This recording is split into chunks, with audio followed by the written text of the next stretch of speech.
வணக்கம். 8 மணி செய்திகளை வழங்குவதற்காக நான் ஷமீனா.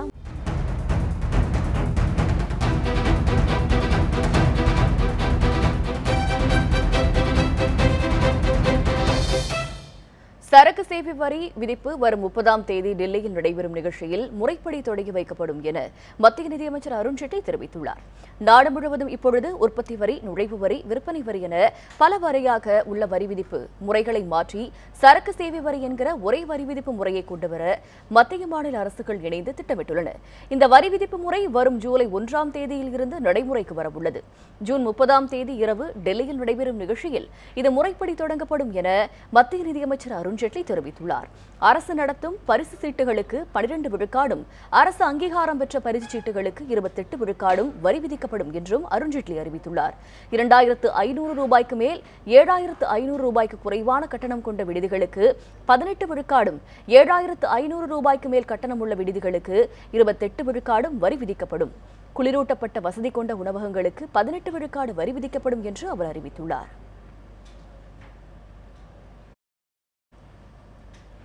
திருநெல்வேலியில் கட்சி செயல் வீரர்கள் ஆலோசனைக் கூட்டத்தில் முன்னாள் முதல்வர் ஓ பன்னீர்செல்வம் உரையாற்றி வருகிறார். அதன் நேரலையை தற்பொழுது பார்க்கலாம்.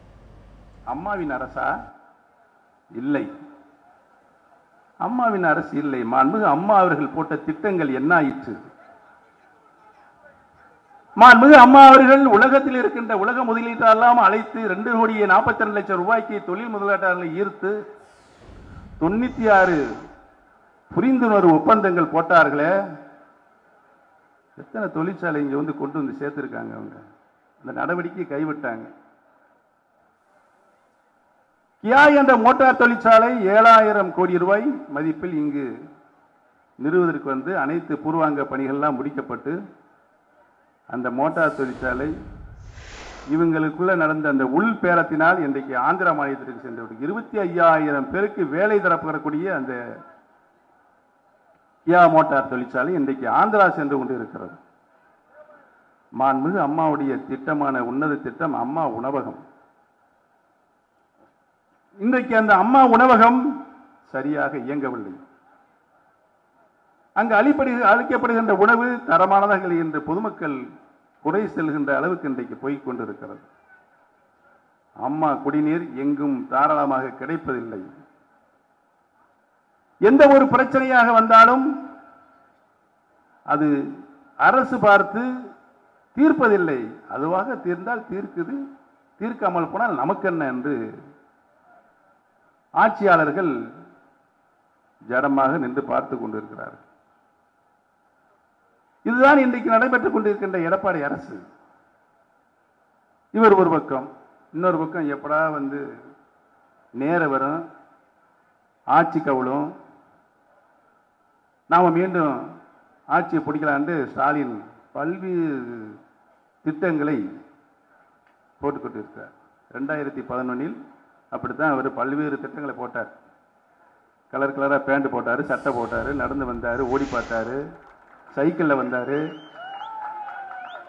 கரும்பு தோட்டத்துக்குள்ள காங்கிரீட் பாதை போட்டு அதில் நடந்து பார்த்தாரு.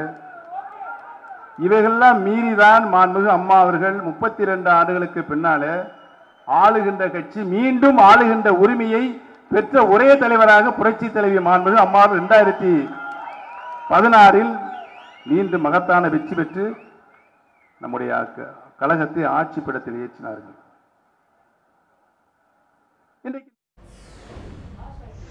திருச்சியில் அமைச்சர் வளர்மதி மகன் திருமணத்துக்காக சென்ற முதலமைச்சர் பழனிசாமியை சந்திக்க அதிமுக தொண்டர்கள் திரண்டதால் போலீசாருக்கும் தொண்டர்களுக்கும் இடையே வாக்குவாதம் ஏற்பட்டது. தமிழ்நாடு பிற்படுத்தப்பட்டோர் நலத்துறை அமைச்சர் வளர்மதியின் மகன் ஸ்ரீராம் திருச்சி லால்குடியில் நடைபெறவுள்ளது. இதில் கலந்து கொள்ள தமிழக முதல்வர் எடப்பாடி பழனிசாமி விமானம் மூலம் திருச்சி சென்றார். இதனையடுத்து முதல்வருக்கு அமைச்சர்கள் வரவேற்பளித்தனர். இந்நிலையில் திருச்சி டிவிஎஸ் டோல்கேட் பகுதியில் உள்ள சுற்றுலா மாளிகையில் ஓய்வெடுத்துக் கொண்டிருந்த முதல்வரை கட்சித் தொண்டர்கள் சந்திக்க காவல்துறையினர் அனுமதி மறுத்தனர். இதனால் தொண்டர்களுக்கும் காவல்துறையினருக்கும் இடையே வாக்குவாதம் ஏற்பட்டது. காவல்துறையினரை மீறி தொண்டர்கள் கதவை திறந்து கொண்டு உள்ளே நுழைய முயன்றதால் பரபரப்பு ஏற்பட்டது. முதலமைச்சர் எடப்பாடி பழனிசாமி உள்ளிட்ட 7 பேர் மீது காவல் நிலையத்தில் புகார் அளிக்க தேர்தல் அதிகாரிக்கு தேர்தல் ஆணையம் உத்தரவிட்டுள்ளது. தேர்தல் ஆணைய செயலாளர் மலாய் மாலிக் இதனை தெரிவித்துள்ளார். அமைச்சர் விஜயபாஸ்கரின் இல்லத்தில் நடத்தப்பட்ட வருமான வரித்துறை சோதனையில் ஆர்கே நகர் இடைத்தேர்தலின் பொழுது வாக்காளர்களுக்கு பணம் கொடுக்க முயன்றது தொடர்பான ஆவணங்கள் கண்டுபிடிக்கப்பட்டதாக தகவல் வெளியாகியது. இந்த ஆவணங்களில் முதலமைச்சர் எடப்பாடி பழனிசாமி, செங்கோட்டையன், வேலுமணி, செல்லூர் ராஜு, தங்கமணி, விஜயபாஸ்கர் ஆகியவர்களின் பெயர்கள் இடம்பெற்றிருந்தன. இந்நிலையில் இவர்கள் மீது எடுக்கப்பட்டுள்ள நடவடிக்கை குறித்து பதிலளிக்குமாறு தேர்தல் ஆணையத்துக்கு வைரக்கண்ணன் என்ற வழக்கறிஞர் தகவல் அறியும் உரிமை சட்டத்தின் கீழ் கேள்வி எழுப்பியிருந்தார். இதற்கு பதிலளித்துள்ள தேர்தல் ஆணைய செயலாளர் மலாய் மாலிக், இவர்கள் மீது காவல் நிலையத்தில் புகார் அளிக்குமாறு தேர்தல் அதிகாரிக்கு உத்தரவிடப்பட்டுள்ளதாக பதிலளித்துள்ளார். இந்த புகாரின் மீது முதல் தகவல் அறிக்கை பதிவு செய்யப்பட்டு சம்பந்தப்பட்டவர்கள் மீது காவல்துறை அதிகாரிகள் உரிய நடவடிக்கை எடுக்க வேண்டும் என்பதே தேர்தல் ஆணையத்தின் நிலைப்பாடு என்றும் அவர் குறிப்பிட்டுள்ளார். வழக்கு பதிவு செய்ய தேர்தல் ஆணையம் உத்தரவிட்டிருப்பதை குறித்து தகவல் எதுவும் தமக்கு வந்து சேரவில்லை என்று திருச்சியில் செய்தியாளர்களுடன் பேசிய முதலமைச்சர் எடப்பாடி பழனிசாமி கூறியுள்ளார். தாம் துணிச்சல் இல்லாத முதல்வராக இருப்பதாக மத்திய அமைச்சர் பொன் ராதாகிருஷ்ணன் கூறியுள்ளதற்கு பதிலளித்த எடப்பாடி பழனிசாமி, மக்கள் பணிகளை ஆற்றுவதில் தாம் துணிச்சலுடன் செயல்படுவதாக கூறினார். நீங்க உட்பட சில அமைச்சர்கள் மீது வழக்கு பதிவு செய்யறதுக்கு தேர்தல் ஆணையம் உத்தரவிட்டிருக்கு. இத பத்தி உங்களுடைய கருத்து என்ன சார்? நீங்க தான் அப்படி சொல்றீங்க, எங்களுக்கு எந்த தகவலும் அந்த மாதிரி வரல. சார் ஓபிஎஸ் சொல்லியிருக்காரு அவருடைய ஆட்சி காலத்துல எந்த ஃபைலும் பெண்டிங்ல இருந்தது இல்ல, ஆனா இப்ப வந்து நிறைய ஃபைல் பெண்டிங்ல நிக்குது அப்படின்னு சொல்றாரு. நான் தான் ஏற்கனவே சொல்லியிருக்கிறேன், இது வரைக்கும் எங்ககிட்ட எந்த கோப்பும் நிலுவையில் இல்லை. அனைத்து கோப்புகளுக்கும் தீர்வு காணப்பட்டு அதுக்கு அரசாணை வெளியிடப்பட்டு என்ன துறையில் செயல்படணும் உங்களுக்கு ஊடக சொன்னீங்களா நாங்கள் தெரியும். எங்களை பொறுத்த வரைக்கும் மாண்புமிகு இதய புரட்சித் தலைவி அம்மாவுடைய ஆட்சி பொறுப்பேற்று கிட்டத்தட்ட 4 மாத காலம் ஆகிவிட்டது. இந்த 4 மாத காலத்தில் பல்வேறு நடவடிக்கை எடுத்து பல்வேறு திட்டங்களுக்கு அறிவிப்பு செய்து திட்டங்கள்லாம் இன்றைக்கி நடைமுறைப்படுத்தி வருகிறோம். குறிப்பாக சொன்னீங்களா இன்றைக்கி பார்த்தீங்கன்னா குடிமராமத்து திட்டம் மிகச் சிறப்பான திட்டம், எல்லா விவசாயிகளும் வரவேற்கிற திட்டம். இன்றைக்கு விவசாயிகளுக்கு தேவையான வண்டல் மண்கள் இலவசமாக அள்ளிட்டு போயிட்டு இருக்காங்க. உங்களுக்கு எல்லாமே தெரியும். ஏற்கனவே குடிமராமத்து திட்டத்திற்கு முதற்கட்டமாக 1519 ஏரிகள் அந்த திட்டத்தின் மூலமாக நடவடிக்கை எடுப்பதற்காக அறிவிக்கப்பட்டு அதற்கு 100 கோடி ரூபாய் நிதி ஒதுக்கீடு செய்யப்பட்டு அந்த பணிகள்லாம் முடியும் தருவாயில் இருக்கின்றன. மேலும் 2065 ஏரிகள் குடிமராமத்து திட்டத்தின் கீழ் எடுத்துக்கொள்ளப்பட்டு அதற்கு 300 கோடி ரூபாய் நிதி ஒதுக்கீடு செய்யப்பட உள்ளது. அது மட்டுமல்ல, இந்த திட்டம் ஒரு மிகப்பெரிய திட்டம். இது விவசாயிகளுடைய பங்களிப்போடு அரசும் சேர்ந்து இந்த திட்டத்தை நடைமுறைப்படுத்துகின்றது. நீண்ட காலமாக விவசாயிகளுடைய கோரிக்கை நிறைவேற்றப்பட்டிருக்கின்றது.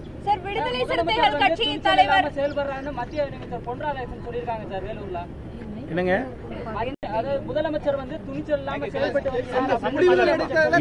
எதுல துணிச்சல் கேட்டா நாங்க பதில் சொல்ல முடியும். இப்ப வந்து துணிச்சல்னா என்ன? மக்களுக்கு தேவையான திட்டங்களை நிறைவேற்றுவதுதான் துணிச்சல். அந்த துணிச்சலோடு நாங்கள் நிறைவேற்றிக் கொண்டிருக்கிறோம். ஆட்சியை தக்க வைப்பதிலேயே அரசு குறியாக இருப்பதாகவும் நதிநீர் பிரச்சினை குறித்து தமிழக அரசு எந்த நடவடிக்கையும் எடுக்கவில்லை என்றும் மு.க. ஸ்டாலின் குற்றம் சாட்டியுள்ளார். ஆந்திர மாநில எல்லையான வேலூர் மாவட்டம் திம்பம் பகுதியில் கட்டப்படும் தடுப்பணைகளால் ஏற்படும் பாதிப்புகள் குறித்து திமுக செயல் தலைவர் மு.க. ஸ்டாலின் நேரில் சென்று ஆய்வு மேற்கொண்டார். பின்னர் செய்தியாளர்களுடன் பேசிய அவர், ஆந்திர அரசு நடவடிக்கையின் காரணமாக வேலூர், திருவள்ளூர், காஞ்சிபுரம் ஆகிய மாவட்ட மக்கள் கடுமையாக பாதிக்கப்பட்டுள்ளதாக குறிப்பிட்டார். இந்நிலையில் நதிநீர் பிரச்சினைகளை கண்காணித்து உரிய நேரத்தில் முன்னெச்சரிக்கை நடவடிக்கைகள் எடுக்க நதிநீர் பாதுகாப்பு கமிட்டியை தமிழக அரசு உருவாக்க வேண்டும் எனவும் வலியுறுத்தினார். இதுபோன்ற பிரச்சினைகளை தடுப்பது குறித்து அனைத்துக் கட்சி கூட்டத்தை கூட்டாமலும் பிரச்சினைக்கு உடனடியாக தீர்வு காணாமலும் இருப்பது தமிழக அரசுக்கு வேதனை அளிப்பதாக ஸ்டாலின் தெரிவித்துள்ளார். நீர் பாதுகாப்பு கமிட்டி ஒன்றை நியமிக்க வேண்டிய பொறுப்பு தமிழக அரசுக்கு உண்டு.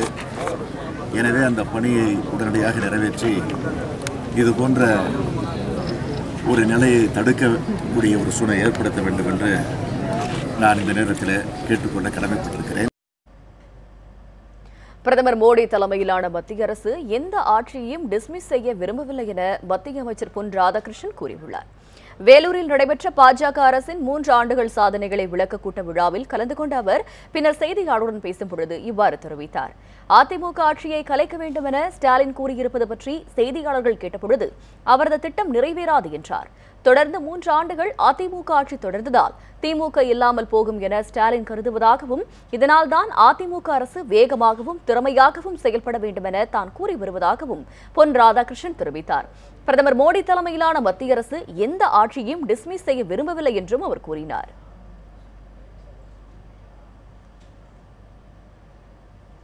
அதிமுக ஆட்சி களையும் என்கிற மு.க. ஸ்டாலினின் பகல் கனவு பலிக்காது என டெல்லியில் செய்தியாளர்களுடன் பேசிய தமிழக நிதியமைச்சர் ஜெயக்குமார் கூறியுள்ளார். ஜூலை 1ஆம் தேதி முதல் அமலாக்க உள்ள சரக்கு மற்றும் சேவை வரி தொடர்பான ஆலோசனைக் கூட்டம் டெல்லியில் இன்று மத்திய நிதியமைச்சர் அருண்ஜேட்லி தலைமையில் நடைபெற்றது. இந்த கூட்டத்தில் கலந்து கொண்ட பின் செய்தியாளர்களை சந்தித்த தமிழக நிதியமைச்சர் ஜெயக்குமார், ஜவுளி, பிளாஸ்டிக் உள்ளிட்ட பல்வேறு பொருட்களுக்கு ஜிஎஸ்டி வரி குறைக்கப்பட வேண்டும் என தமிழக அரசு சார்பில் மத்திய அரசிடம் வலியுறுத்தப்பட்டதாக தெரிவித்தார். ஜிஎஸ்டி வரியில் ஊனமுற்றோருக்கு சலுகை அளிக்கப்பட வேண்டும் என்பது உள்ளிட்ட கோரிக்கைகளை அருண்ஜேட்லியிடம் தாம் வலியுறுத்தியதாகவும் ஜெயக்குமார் தெரிவித்தார். அதிமுக ஆட்சி நீடிக்க வேண்டுமா அல்லது நீடிக்க கூடாதா என்பதை மக்கள்தான் முடிவு செய்ய வேண்டும் என கூறிய ஜெயக்குமார், ஆட்சி கலையும் என்று நினைக்கும் திமுக செயல் தலைவர் மு.க. ஸ்டாலின் பகல் கனவு பலிக்காது எனவும் கூறினார். முதலமைச்சர் கனவுல அவர் படுத்து தூங்க முடியாத அளவுக்கு அவர் கஷ்டப்படுத்திட்டு இருக்கு. அதனால் அது நான் காலையில் சொன்ன மாதிரி அது பகல் கனவு, காணல் நீர், அது நிறைவேறாத ஒன்று. 123 எம்எல்ஏவும் ஒற்றுமையாக இருக்கிறோம். அம்மா ஆட்சி தமிழ்நாட்டில் என்றென்றும் தொடர வேண்டும் என்ற அடிப்படையிலே ஒற்றுமையாக இருந்து இன்றைக்கு வழிநடத்தி கொண்டிருக்கின்றோம். எம்ஜிஆர் நூற்றாண்டு விழாவுக்கு அனைவரும் அழைப்பு விடுக்கப்படும் என தமிழக வனத்துறை அமைச்சர் சீனிவாசன் தெரிவித்துள்ளார். தமிழக அரசின் சார்பில் வரும் 30ஆம் தேதி எம்ஜிஆர் நூற்றாண்டு விழா கொண்டாடப்பட உள்ளது. இது தொடர்பாக மதுரையில் ஆலோசனைக் கூட்டம் நடைபெற்றது. இதில் சீனிவாசன், செங்கோட்டையன், காமராஜ், அன்பழகன், உதயகுமார், செல்லூராஜு, OS மணியன் உட்பட 13 அமைச்சர்கள் கலந்து கொண்டனர். அப்பொழுது எம்ஜிஆர் நூற்றாண்டு விழாவில் பங்கேற்க தினகரனுக்கு அழைப்பு விடுக்கப்படுமா என அமைச்சர் சீனிவாசனிடம் செய்தியாளர்கள் கேட்டனர். அதற்கு பதிலளித்த சீனிவாசன், எம்ஜிஆர் நூற்றாண்டு விழாவுக்கு அனைவருக்கும் அழைப்பு விடுக்கப்படும் என தெரிவித்தார்.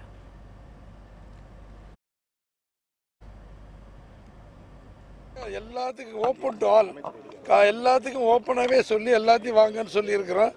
எல்லாரும் கலந்துக்கிட்டா தலைவர் எம்ஜிஆருடைய ஆசி, அம்மாவுடைய ஆசி அவர்களை வாழ். வி.கே. சசிகலாவையும் தினகரனையும் கட்சியில் இருந்து நீக்கிவிட்டு அமைச்சர்களால் அரசியலில் நீடிக்க முடியாது என கர்நாடக மாநில அதிமுக செயலாளர் புகழேந்தி எச்சரித்துள்ளார். மதுரையில் செய்தியாளருடன் பேசிய அவர், அமைச்சர்களின் 3 பேரை தவிர மற்ற அனைவரும் டிடிவி தினகரனுக்கு ஆதரவாகவே உள்ளதாக தெரிவித்தார். எந்த விலையும் கொடுக்க தயாராக இருக்கிறோம். கழகத்தினுடைய நம்பிக்கை நட்சத்திரம் டிடிவி தினகரன் அவர்கள் இல்லாமல் நீங்கள் பயணிக்க நினைப்பீர்களே, ஆனால் அதனுடைய விளைவுகளை சந்திக்க வேண்டியிருக்கும் என்று மதுரை மண்ணிலிருந்து நான் தெரிவித்துக் கொள்கிறேன். இத்துடன் 8 மணி செய்திகள் நிறைவடைந்தன. மேலும் பல அண்மை செய்திகளுக்கு இணைந்திருங்கள் நியூஸ் 7 தமிழுடன்.